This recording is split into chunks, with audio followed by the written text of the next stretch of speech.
Coucou!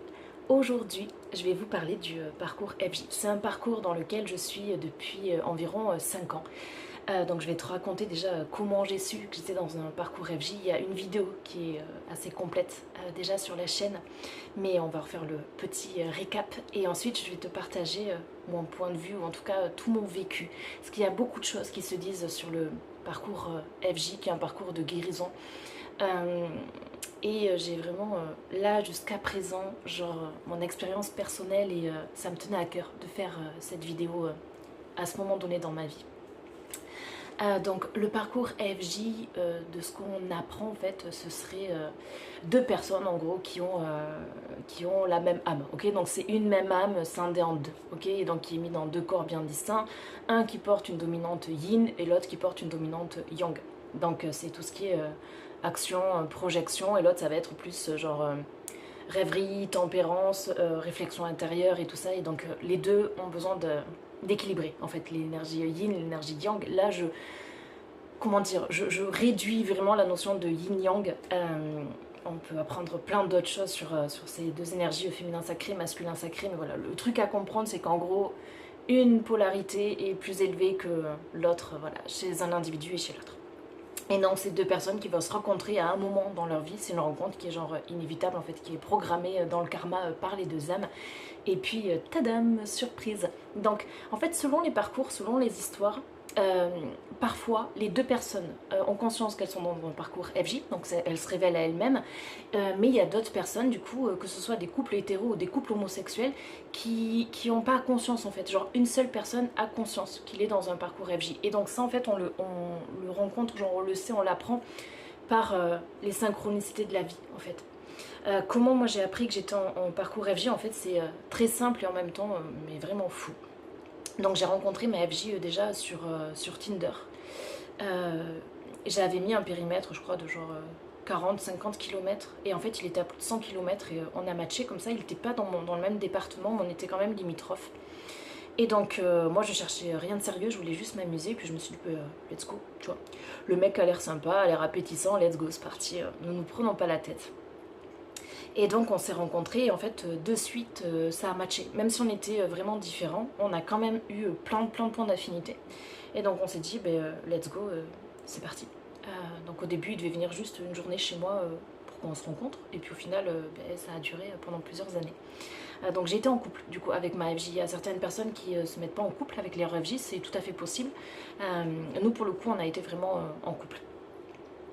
Et donc je rencontre cette personne, ça le fait, tout ça, et puis au bout d'un moment on se rend vite compte qu'il y a des tensions. Et donc là on va mettre les pieds dans l'aspect toxique du parcours FJ, parce que clairement mon parcours était purement toxique. Maintenant je me suis libérée de tout ça et ça me fait du bien, et je vis beaucoup plus heureuse, même si je suis encore en train de guérir, essayer de retrouver l'estime de moi et sortir en fait de cette emprise en réalité. Qui s'est faite sur plusieurs niveaux du coup. J'ai été très aveuglée, mais parce que je pense que j'avais une part de moi qui était très naïve, et même avec tous les signaux, tous les fameux red flags, je croyais en ce parcours flamme jumelle, en cette histoire d'amour inconditionnel, et j'y suis allée aveuglément.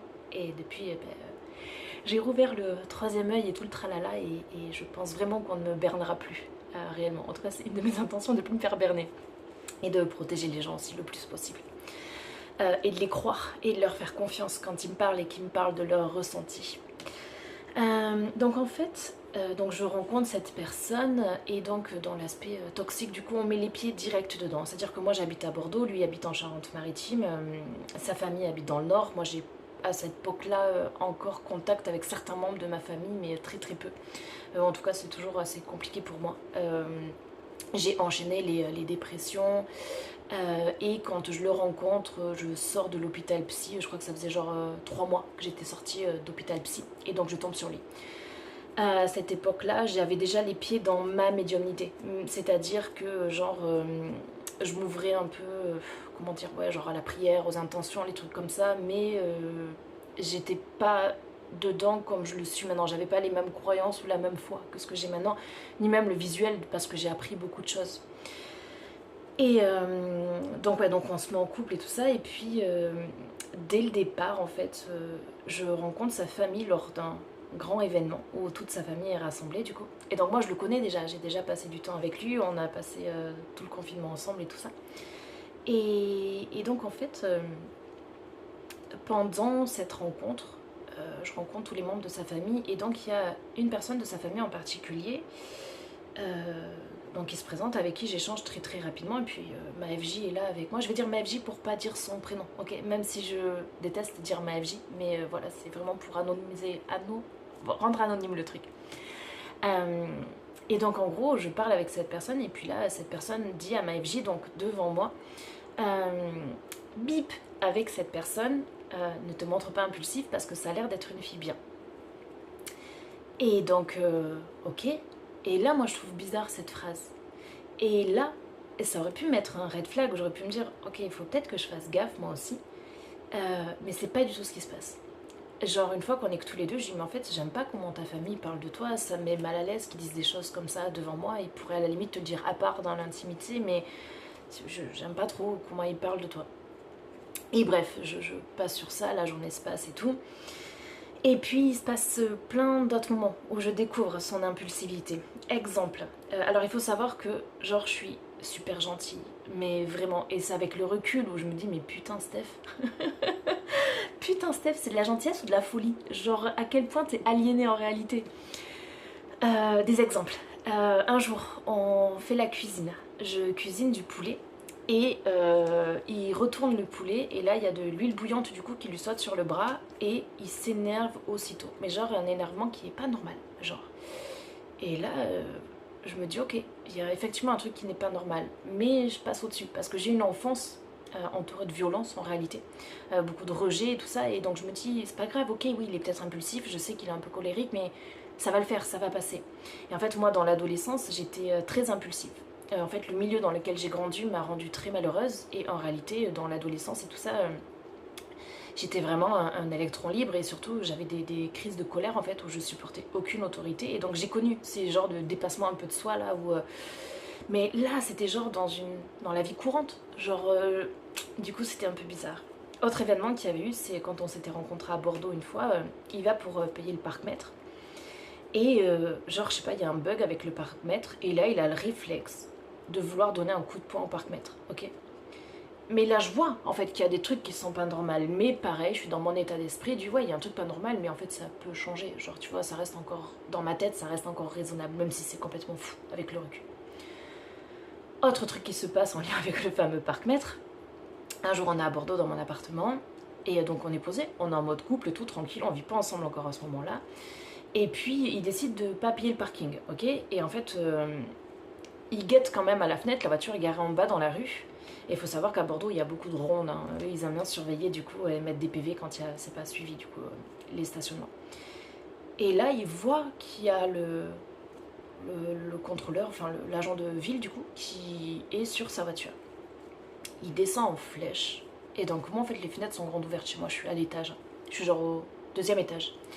Et donc il y a la rue comme ça, et là je l'entends qui se met à hurler sur le monsieur qui veut mettre le PV du coup. Mais genre, mais d'une façon, mais... Et genre moi je suis tétanisée, je suis à la fenêtre et je me dis mais qu'est-ce qui se passe? Et sauf que là, la Steph, bah, elle est déjà amoureuse. Et là je me dis, bon ok, ça devient compliqué. Et je regarde la scène, et en fait ça monte tellement en pression qu'il y a même un mec qui est dans la rue, qui traverse la route et qui va dire à ma FJ mais calme-toi et tout. Et en fait ma FJ est en mode genre juste hyper colérique en fait, mais genre t'as l'impression qu'il veut taper tout le monde. Et là il remonte à l'appart et je lui dis mais genre au début il râle et je lui dis mais ce genre de comportement moi je suis pas d'accord en fait. Et là il s'énerve, il met un coup de poing dans le mur. À ce moment là on sait pas encore qu'on est dans un parcours FJ et il y a déjà beaucoup de violence et un caractère très particulier. Donc moi j'ai rencontré sa famille et tout ça à ce moment-là déjà. Et donc à un moment donné en fait c'est tellement le bordel que j'ai peur de lui, même si je suis amoureuse. Et en fait il y a plein de choses qui me trottent en tête, j'ai du mal à dormir, j'ai des insomnies. Et donc un jour en fait il y a trop de choses des deux côtés, je le supporte plus, je pense que c'est mutuel du coup et puis on se sépare. Déjà même mes amis en fait flippent un peu pour moi parce qu'il a vraiment des comportements qui sont anormaux. Puis mes amis ils voient aussi que genre surtout mon ancienne meilleure amie voit qu'en fait je parle tout le temps de lui Mais surtout que c'est pas positif, en fait c'est pas dans des termes positifs. Donc on voit que j'ai les yeux qui brillent, on voit que je suis amoureuse, mais on voit que je suis en souffrance ultime. Et ma meilleure amie, elle qui a vécu beaucoup de choses, en fait elle voit et je pense qu'elle comprend et qu'elle ressent. Mais je suis pas prête d'entendre et d'écouter. Et donc c'est en ça que moi j'ai connu l'éveil dans mon parcours FJ. C'est le fameux Steph, protège-toi.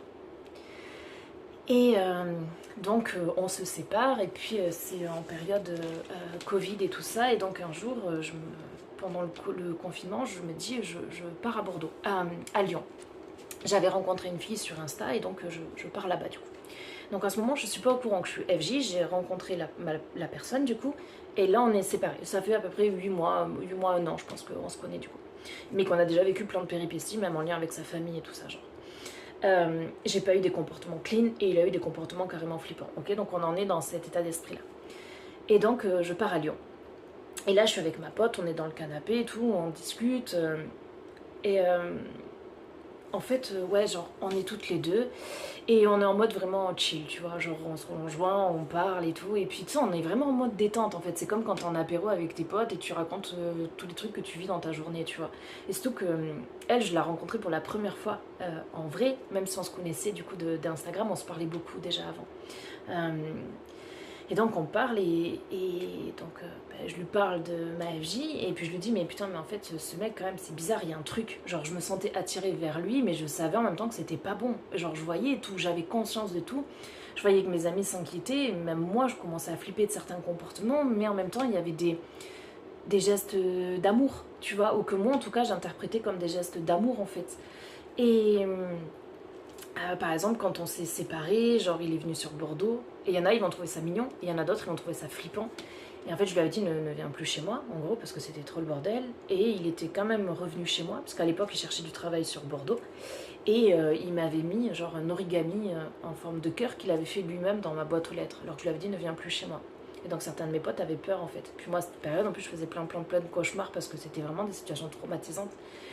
Et, et en fait, bon, donc ce qui se passe, je suis sur Lyon.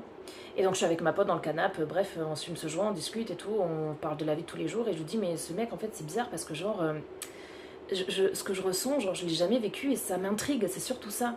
C'est genre, j'ai eu d'autres relations, je suis restée 10 ans avec quelqu'un, 5 ans avec quelqu'un, mais j'ai pas ce sentiment-là bizarre et je veux creuser, je veux en savoir plus. Et c'est comme s'il y avait un truc de non terminé, tu vois, genre, je sais pas, c'est comme si j'avais d'autres choses à comprendre, mais je l'exprime pas comme ça sur le moment. Je lui dis, je sais pas, ce mec, il y a un truc bizarre et tout, c'est comme si j'arrivais pas à me détacher de lui, et pourtant je vois que c'est le bordel et tout, mais... Et puis, moi je crois pas à ce moment-là, genre au lien d'âme-sœur, tout le tralala, et j'y connais rien du tout sur toi. Et donc on parle toutes les deux, et puis en même temps, tu sais, je suis sur mon téléphone, et puis je regarde les liens d'âme, âme-sœur et tout ça. Et je lui dis, tu sais, les trucs âme sœur, ça me parle pas trop et tout, parce qu'âme sœur, ça a l'air juste joli, tu vois. Donc je lui dis, ça me parle pas spécialement ce lien d'âme sœur et tout. Et en fait, il faut savoir que ma FJ, juste avant qu'on se sépare, donc il fait de la musique. Et il avait fait un son qui s'appelle Miroir, qui parle de La Belle et la Bête. En gros, bon, là, il prend des passages de chansons, de films, et il les intègre du coup dans ses sons. Et donc le thème est La Belle et la Bête, et donc ça parle de notre histoire du coup, et le titre s'appelle Miroir. Et donc là je continue genre les liens d'âme et je m'intéresse un peu à ça, et puis je lui dis c'est quoi ça les flammes jumelles? Et tu sais genre elle me regarde, elle me fait oh je sais pas trop et tout, ok. Et là je lis, et en fait en faisant défiler des trucs sur les flammes jumelles, donc un lien que je découvre, un lien d'âme, je vois la photo de La Belle et la Bête. Et à ce moment-là, je suis déjà ouverte aux synchronicités et le signe de l'univers et toutes ces choses-là. Et là, je bug. Je dis, attends meuf, là, il y a un délire, là. Et je dis, on est peut-être défoncé et tout, je veux bien, mais là, il y a un délire. Et je lis le truc. Et je dis, putain, mais attends, blessure de rejet, blessure d'abandon, séparation, rencontre de deux âmes et tout. Je dis, attends. Je suis là, je crois qu'on touche un truc, là. Et en fait, la dinguerie qu'il y a eu, c'est que cette personne-là cette fille-là, du coup, avec qui j'étais, était aussi dans un parcours FJ. Et sur le moment, elle a senti qu'elle pouvait pas me le dire. Et donc, il s'est passé des choses après. Et elle m'a dit, mais en fait, j'étais au cinéma, quoi. C'est-à-dire qu'elle est en face de moi, il manque que le popcorn, parce qu'elle découvre une personne qui découvre qu'elle est en parcours flamme jumelle devant elle. C'est genre, mais vraiment le ciné, c'est les feux de l'amour, quoi. en mode je sais pas qui c'est ce mec, tu crois que oh c'est ma vie. Et elle avait vécu ce parcours aussi, elle était dedans. Et donc ce qui se passe, la soirée avec ma pote du coup se termine en gros, donc elle descend elle de dormir dans sa chambre, et puis moi je reste à l'étage, j'avais mon lit en haut, et puis donc j'arrive pas à dormir. Il est 2h du mat, et puis je vais sur Insta. Et comme on avait parlé de lui du coup, je vais sur Insta et je relis nos anciennes conversations. Il faut savoir qu'à ce moment-là on est séparés du coup. Et je relis nos anciens messages, et là j'ai un geste impulsif, genre incontrôlé, que je peux pas expliquer même encore aujourd'hui. Je like un de ses anciens messages dans la conversation Insta. Et donc là, ouais, je pense qu'il est vraiment 2h, 1h30, 2h du mat. Et là, je me dis, mais pourquoi t'as fait ça? Et donc, je veux en même temps supprimer en me disant, de toute façon, il le verra pas. Tu vois, genre, il est 2h du mat. Et là, il me répond en mode, comment tu vas? Et là, je me dis, mais what the fuck? Est-ce que du coup, je peux pas effacer? Il a vu mon message. Et donc, je lui dis, écoute, là, je suis à Lyon et tout, ça va. Et donc, moi, je veux la jouer en mode séparation cool et positive. Et donc, je lui dis juste merci pour tout ce qu'on a partagé. Voilà, même si c'est le bordel, en gros, c'est pas grave. Voilà, j'étais contente de faire ta connaissance, plein de belles choses à toi et tout. Et donc, voilà, donc on se dit adieu comme ça. Au revoir, comme ça. Et il me dit, par contre, avant qu'on arrête de parler, est-ce que tu peux te poser une dernière question?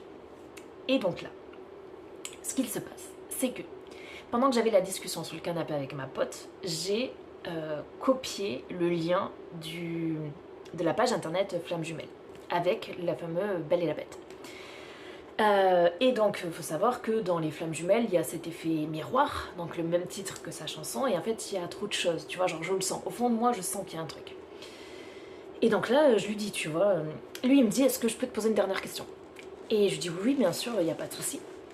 Moi je suis vraiment dans un état d'esprit chill en fait à ce moment là. Et pareil, deuxième move que je peux pas expliquer, que je peux pas contrôler, donc j'avais copié le lien de la page internet des Flammes Jumelles, et je le vois, il y a écrit, il est en train d'écrire là, et donc en même temps qu'il est en train d'écrire, je lui envoie le lien, ok, vers la page internet Flammes Jumelles, et en même temps il m'envoie la question, donc ça s'est fait en simultané en réalité. Il me dit, est-ce que tu connais les Flammes Jumelles? Et là, qu'est-ce que je fais?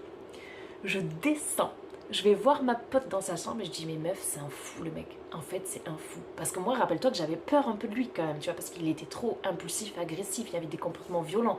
Et moi dans ma tête je suis matrixée, je me dis mais en fait le mec c'est un psychopathe, c'est un fou. Il surveille mon téléphone, on parle des Flammes Jumelles tout à l'heure, genre j'ai fait des recherches et je lui montre la conversation. Et donc... genre avec ma pote on parle et tout, tu vois, et puis elle me dit attends tu vas peut-être mettre les choses au clair plus tard et tout ça, tu vois, mais je suis sûre c'est un psychopathe, il espionne mon téléphone et tout, c'est pas possible. Et donc là lui de son côté il me dit mais non, il me dit en fait il me raconte lui de son côté du coup comment il en est venu à penser aux Flammes Jumelles. Il est en voiture, donc c'est la veille de cette conversation là, ou la journée même, non il me semble que c'est la veille. Il est en voiture du coup, et comme on s'est séparés, il pense à moi. Autant que moi je pense à lui en étant à Lyon. Et il a une personne de sa famille, du coup il n'est pas spécialement proche, mais il y a, tu sais, des fois dans les familles, tu as des liens, voilà, même si t'es pas proche des gens, il y a des gens qui ressentent. Et ça fait partie de ces personnes qui ressentent. Et donc là, une personne de sa famille lui téléphone et lui dit, Yoann, qu'est-ce qui se passe? Et donc il lui dit, bah écoute, là j'ai rencontré quelqu'un, on s'est séparés, mais il y a un truc bizarre, je me sens pas bien, il y a un truc bizarre. Et donc là, elle lui dit, écoute, je connais une amie qui est thérapeute holistique, tu l'appelles et tu parles avec elle. Et tu verras ce qu'il en est du coup. Donc lui, de son côté, il a mis les pieds en plein dedans. Et moi, je l'ai découvert en mode chill avec ma pote, mode weed et mode fou rire, en mode meuf, si les gens nous entendaient parler, ils se diraient on est complètement des glingos. Et en mode gros stress, panique du coup, en mode mais le mec espionne mon téléphone. Alors que lui, il était tout chill de son côté, en mode what the fuck. Et donc il appelle la personne, la thérapeute holistique, et il parle. Et elle lui parle du coup de sa propre expérience, de ce qu'elle vit dans son parcours FJ. Et là il lui dit mais attends, en fait toutes les choses dont tu me parles, j'ai l'impression que genre c'est ma vie, genre tu parles de moi, tu vois, genre il y a plein de trucs qu'on peut... Et c'est comme ça qu'il a appris qu'on était en parcours FJ. Et donc ça s'est fait vraiment en simultané. Donc nous pour le coup on était tous les deux au courant, on était informés par l'univers, par les guides, les anges, ce que tu veux, par la vie, qu'on était en parcours FJ. Mais on avait déjà bien galéré juste avant. Et donc en fait, ce qui s'est passé, c'est que Steph, Love to Love, elle se dit ah waouh, mais en fait on a un lien d'âme, c'est trop beau. Et je pense vraiment que peut-être que lui, il était dans le même délire à ce moment-là. Parce qu'en fait, à la première rencontre qu'on a eue, pour lui, de suite, il m'a dit t'es la femme de ma vie. Et moi je lui dis mais comment tu le sais? Il me dit mais je le ressens. Et je pense vraiment que dès le début il a ressenti en fait ce truc d'âme sœur, ce truc de retrouvailles en fait qu'on ressent quand on retrouve son âme sœur. Mais moi, sa flamme jumelle, mais en fait moi j'ai pas ressenti ça. Moi il y avait que du stress, de la panique, enfin en fait je suis une grande anxieuse sociale et les relations sociales c'est pas l'idéal pour moi en fait. Dans le domaine du taf ça va mais dans la vie de tous les jours, sauf que ça se voit pas. En fait, je passe pour une personne ouverte, confiante, même bavarde, mais à l'intérieur, moi, c'est le bordel, en fait. Si les gens pouvaient entendre tout ce qui se passe dans ma tête, et même tout ce que je ressens, ils verraient que c'est pas si simple euh, d'être sociable pour moi. Mais il n'a pas, du coup, cette vision-là, et bref. Et donc, on se revoit. Alors qu'on était séparés, je rentre de Lyon et on se revoit. Et donc on avait déjà vécu le confinement ensemble, on avait vécu plein de choses ensemble, même de grosses difficultés, de grosses disputes déjà, mais on se revoit parce que du coup on est sur une autre longueur d'onde, la fameuse longueur d'onde flamme jumelle, on se dit mais what the fuck en fait. Et on apprend plein de choses sur nous et plein de choses sur ce parcours, y compris sur la blessure d'abandon et les guérisons. Et donc au final on se remet ensemble. Et au final les disputes continuent, le sentiment de trahison continue. Et il se passe des choses encore plus dures pour moi. Un exemple, du coup, donc pour moi, dans mon état d'esprit, c'est waouh, je suis en parcours flamme jumelle, c'est super beau. Dans mon esprit, c'est un truc unique et magnifique, ou en tout cas censé être magnifique, ou en tout cas, tu as un potentiel que ce soit magnifique. Puisque même quand tu regardes des vidéos et tout, on te dit c'est un lien d'âme sacré. Même ça, on te dit c'est un lien d'âme unique. Moi, je l'ai jamais perçu comme ça, mais malgré tout, tu te dis ouais, mais en fait, c'est un conte de fées l'histoire. Genre, c'est un délire. Genre, il y a des signes partout. C'est comme si on t'enlevait un voile d'un coup et qu'on te disait tadam, tout ça existe. Et rien n'est dû au hasard. Genre, son texte miroir, La Belle et la Bête, t'as l'impression que tout était déjà écrit. Genre, et tu te dis mais ça peut être que beau. Genre, ça peut être que beau. Et il y a juste des petites problématiques à dépasser. Et genre, en fait, même ses violences, son impulsivité, moi, j'avais déjà connu ça quand j'étais plus jeune et j'avais dépassé tout ça. Donc, pour moi, ça allait être facile. Genre, mais vraiment. Et en fait, le problème qu'il y a eu, c'est que genre il cachait des choses à sa famille du coup. Donc même si sa famille savait qu'il avait des comportements problématiques, genre quand on se disputait, il racontait les choses à sa sauce en fait. Et le dernier coup de grâce qu'il y a eu dans cette relation FJ et qui a pratiquement, enfin, un des éléments du coup qui a clôturé le parcours, ou en tout cas notre relation, c'était un soir de Noël. Donc pareil, là on est encore dans les dramas des FJ. J'en suis sortie en quittant la relation en réalité. Donc, soir de Noël, en tout cas week-end fête de Noël, je suis chez sa famille pour passer Noël avec eux. Donc ses parents m'accueillent et tout ça. Et donc il y a un repas avec tout le monde. Et donc certains membres de sa famille sont au courant qu'il y a beaucoup de disputes, mais en fait ils n'ont pas conscience que les disputes sont liées au fait que, et ben en fait, à l'appartement, genre il met des coups de poing partout. À cette époque-là, j'ai plus mon appart de Bordeaux, je vis avec lui, du coup en Charente-Maritime. Et il met des coups de poing. Son côté impulsif, agressif, c'est tout le temps là. Et il me fait des dingueries. Mais des trucs où sur le moment, moi, je me rendais pas compte des choses. J'étais vraiment aveuglée. J'ai perdu la relation avec une de mes amies que j'avais depuis plus de 10 ans. Parce que je l'ai choisi lui, au lieu d'écouter et de faire confiance à ma meilleure amie. J'étais vraiment aveuglée par l'amour et par cette passion, en fait. C'était purement de la folie, en réalité. Et donc, en fait, on est au repas de famille. Et puis il y a deux personnes de sa famille qui disent ouais mais c'est pas normal que vous disputiez autant et tout. Et genre là moi je suis prise entre deux feux. Je suis prise entre j'avoue tout, genre ouais mais en fait à l'appart il casse tout et tout ça, au risque de pas être comprise, même si je sais que tout le monde sait déjà, mais en fait tout le monde le protège en réalité. Et puis lui il ment, et en même temps moi j'ai pas envie que les choses elles empirent et j'ai pas envie de le perdre non plus, parce que moi je suis encore amoureuse de lui. Et du coup je dis rien. Et sauf qu'au bout d'un moment, j'essaie quand même de me défendre, de me protéger, et connement de le protéger à lui aussi. Et de toute façon, je suis même persuadée que si j'avais dit des choses, on m'aurait remis la faute sur moi, en réalité. Parce que j'avais déjà demandé de l'aide à un certain membre de sa famille, on m'avait dit, mais en fait, remets-toi en question, à moi. Et donc moi, je me remettais en question, mais à chaque fois, c'était que je l'aimais, ma réponse finale. Et donc, je restais tout le temps. Et donc, du coup, je dis rien à sa famille et tout, sauf que, genre, la tension monte, et je quitte le repas de famille du coup. Et en fait, on quitte le repas de famille. Et déjà, moi, ça, c'est un truc, avec le recul, je le regrette énormément. Euh, si tout ça n'avait pas pu se passer ou se passer différemment, j'aime pas en fait les embrouilles, les disputes, les problèmes et tout ça, et c'était beaucoup pour moi. Et en fait, ça m'a traumatisée. J'ai jamais spécialement aimé fêter Noël et tout ça, c'est pas un truc, un délire pour moi, genre moi je suis bien solo et tout. Mais là, pour le coup, ça m'a vraiment ancré dans le fait que, ouais, en fait, what the fuck, quoi, what the fuck, j'aurais préféré être chill chez moi, tranquille, loin de tout ça. Mais bon. Et donc, il se passe plein de trucs et tout, et pareil, en fait, on part de chez ses parents, et là, c'est rebelote. Je dis, en fait, là, il faut qu'on se sépare, c'est pas possible. Mais je suis en dépendance affective, on consomme beaucoup de weed, et en fait, je suis prise dans un grand bordel. Je commence à créer Chat Perché, donc je suis aussi impliquée dans mon travail. Je veux arrêter la weed et toutes les disputes parce que j'ai besoin de m'investir dans Chat Perché, mais je vois que les choses ne changent pas. La weed me rend de plus en plus malade, donc j'arrive à arrêter la weed, mais comme lui continue, c'est super difficile, les tensions sont toujours présentes, et il commence à me faire des dingueries. Mais des dingueries, j'ai réalisé en après-coup.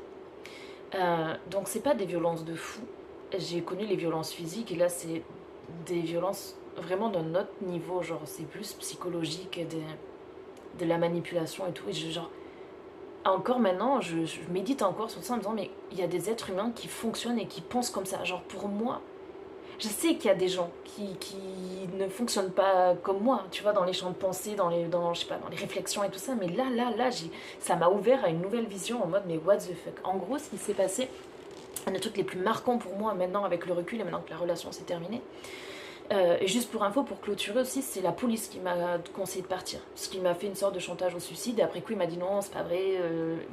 En gros, j'habitais chez lui, du coup, il y avait encore plein de disputes.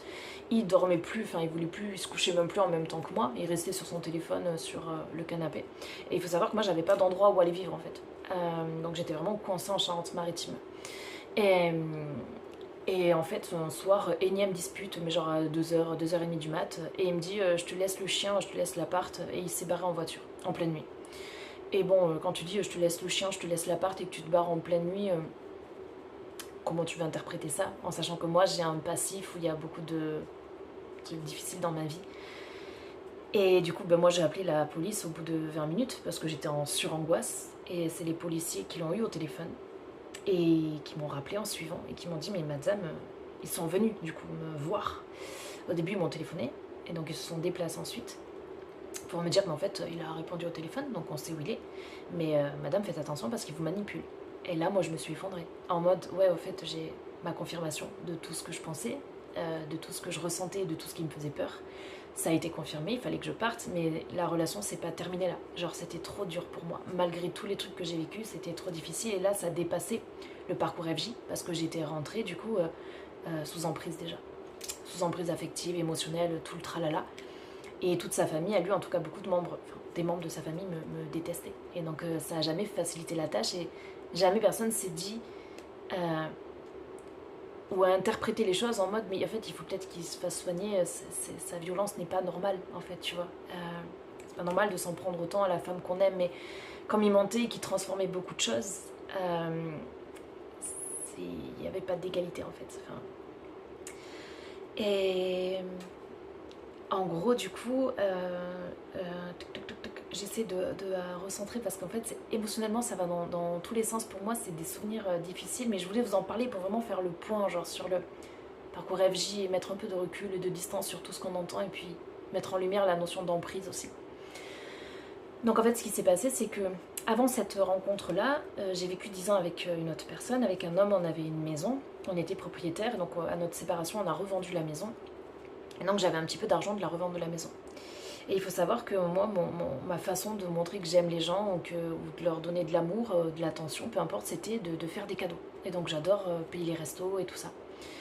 C'est mon signe d'affection, mon langage de l'amour, un de mes langages de l'amour.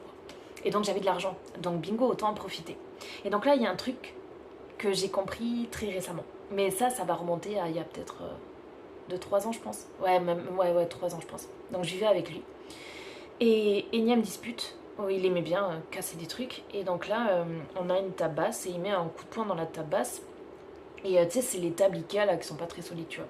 Et elle est déjà un peu voûtée, mais il achève à coups de poing. Ok.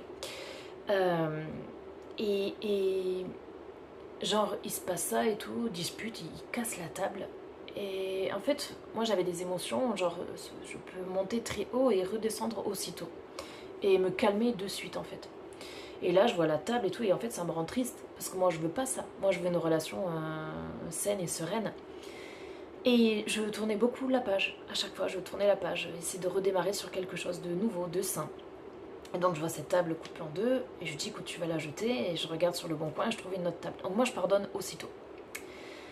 Et je lui dis, écoute, j'ai trouvé une table sur le bon coin. 20 €, viens, on prend la voiture, on va la chercher. Et je paye la nouvelle table. Et je pense qu'à ce moment-là, c'est une des grandes erreurs que j'ai faites. Quelque temps après, et c'est là où je commence à voir les manipulations. Parce qu'il n'y avait pas que les mensonges ou les choses un petit peu arrangées qu'il disait à sa famille, en fait, ou qu'il cachait à sa famille, les choses qu'il déformait. Il y avait les choses qui me faisaient vivre où moi je ne pouvais pas percevoir parce que c'était pas dans mes schémas de pensée. Genre, ça faisait pas partie de mon esprit. Enfin. Et en gros, lui, ce qui s'est passé, c'est que quelque temps après, il a simulé une dispute avec son beau-frère. En fait, il était aux toilettes. Et donc en fait, il n'y avait pas de porte dans l'appartement où on habitait au niveau de la salle de bain et des toilettes. Et donc je l'entends, il est aux toilettes, et puis il est au téléphone avec du coup, un membre de sa famille. Mais genre la discussion elle est normale. Genre je les entends, ils parlent normal et tout. Et là, il sort des toilettes, du coup il avait raccroché. Et il fait genre qu'il est énervé. Mais moi sur le coup, je suis en bug. Je suis là en mode mais qu'est-ce qui se passe? Et il casse son téléphone portable en deux. Mais genre véridique, j'ai vraiment vu ça.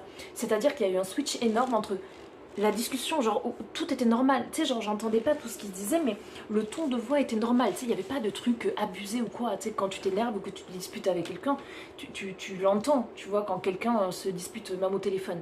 Et là, il n'y avait pas ça. Et sans transition, il sort de la salle de bain et il casse devant moi son téléphone à deux en mode je suis énervée. Et là, je me dis, mais what the fuck, qu'est-ce qui se passe? Et donc, moi, ma priorité, c'est essayer de comprendre qu'est-ce qui se passe. Genre, qu'est-ce qui s'est passé avec ton beau-frère? Moi, à la limite, même si je trouve ce geste complètement con, on a tous cassé des téléphones d'une façon ou d'une autre. Et je me dis, ok, le téléphone, on s'en fout, tu vois. Et c'est là où l'esprit pervers, il rentre en jeu et où là, moi, je capte pas les signaux. Même si tout le monde autour de moi a capté qu'il y a un truc pas normal, moi, je suis encore aveuglée. Il faut se rappeler que quelques temps avant, il a cassé la table et j'ai repayé la table. Il casse son téléphone en deux. Orange lui envoie un téléphone de remplacement, du coup. Donc la dispute avec son beau-frère et tout, ben, ça reste de côté. Parce qu'en réalité, il n'y a jamais eu de dispute. Et genre, normalement, quand on te prête ton téléphone, tu dois le renvoyer au bout de 1 mois. Et là, il renvoie pas le téléphone. Et donc, il se prend une amende, mais genre un truc abusant en fait.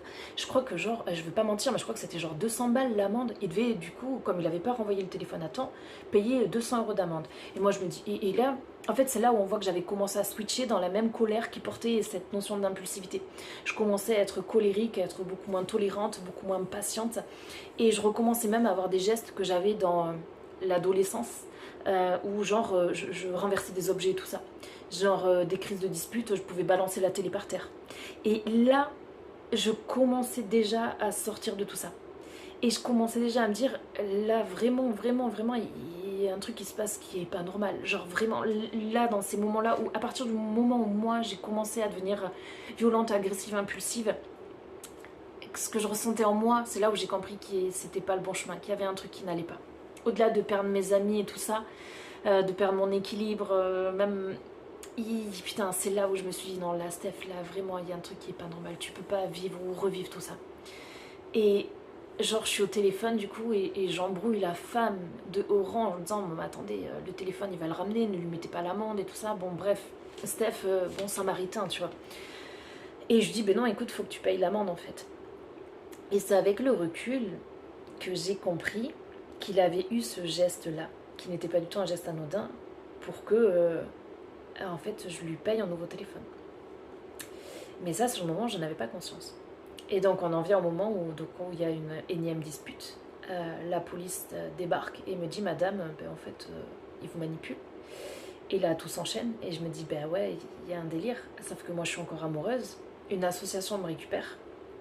Où je suis encore sous emprise, selon les mots de chacun. Je pense que les deux peuvent aller de pair, en réalité, malheureusement. Et donc, la police me récupère. J'ai l'assistante sociale du coup de la police au téléphone le lendemain. Et j'ai une association qui me récupère et je pars. Et donc du coup j'ai vécu pendant quelques temps dans un hôtel. Je continue à travailler sur Chat-Perché en même temps. Ensuite j'ai vécu, j'étais dans... comment ça s'appelle, j'ai plus le terme. Genre... c'est pas un hôtel, mais les maisons d'hôtes. Enfin, c'est pas une maison d'hôtes, mais genre j'ai plus le terme. Tu sais, genre où les étudiants, les touristes y vont, c'est pas cher et... t'as des chambres à disposition et tout ça, bon bref. Donc j'ai été hébergée pendant quelques temps ici par l'association. Et en fait j'ai mis beaucoup de temps avant de me détacher de cette relation. Et là dernièrement l'univers m'a donné un dernier coup de pouce pour me faire prendre conscience vraiment que c'était pas normaux, enfin ses comportements n'étaient pas normaux et qu'il était impulsif et qu'il fallait que je sorte de cette relation.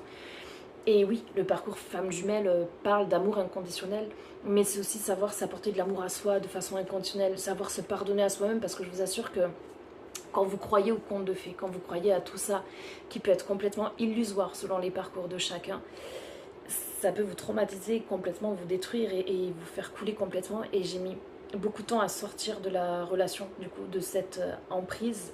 J'ai mis beaucoup de temps à guérir, à ne plus avoir peur aussi, parce qu'en fait, j'ai eu plein de peurs sociales qui se sont développées. Donc j'apprends petit à petit à en guérir, à refaire confiance aux gens, à savoir dire stop aussi. Ça fait beaucoup de choses, mais apprendre à dire stop aux relations que je veux pas, qui me déplaisent ou dans lesquelles je me sens pas en sécurité, que ce soit émotionnel, affectif, peu importe. Apprendre à dire stop et surtout m'entourer de bonnes personnes. J'ai perdu, on nous dit en spiritualité que la perte n'existe pas, c'est les blessures d'abandon, humiliation, tout le tralala, mais malgré tout, j'ai laissé derrière des personnes que j'aimais énormément, des amitiés de long terme que je regrette énormément et où en fait tu sais que plus rien ne sera jamais comme avant. Et donc même si on te dit que tu es dans un parcours FJ, genre prends soin de toi et garde l'œil critique aussi. Si quelqu'un ne prend pas soin de toi, que ce soit émotionnellement, matériellement, peu importe, ou si tu sens qu'il y a une magouille, un truc bizarre, des mensonges, des cachotteries, putain, si tu savais tout ce que j'ai fait pour faire tenir la relation, pour moi pouvoir rester debout, ne pas couler.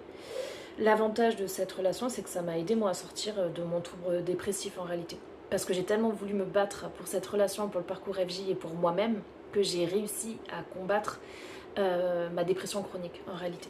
Et toutes les envies suicidaires que j'avais. Donc s'il y a bien un point positif, c'est ça. Et j'ai appris aussi à ressentir les relations toxiques. Donc maintenant, dans les tirages, en fait, instinctivement, s'il y a une relation non équilibrée ou dangereuse pour une personne, même pour son esprit, en fait, je vais le ressentir. Donc le parcours m'a ouvert à tout ça. Donc je remercie l'univers pour tout ça. Et c'est une relation au final qui m'aide beaucoup sur Chat-Perché. Avec le recul, moi je lui souhaite beaucoup d'amour. En réalité, je peux lui souhaiter que ça.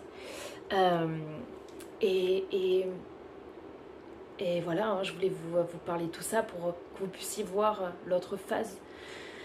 Toutes les étapes de reconstruction aussi que ça demande en après-coup. Le fait de sortir de toutes ces peurs aussi, ou de continuer à vivre avec et se pardonner, en fait, tout simplement. Parfois se pardonner d'y avoir cru, parce que c'était pas bon. Et je me souhaite tout le meilleur, comme je vous souhaite tout le meilleur sur la planète Terre. Et juste faites le bien autour de vous. Genre ne mentez pas, ça sert à rien.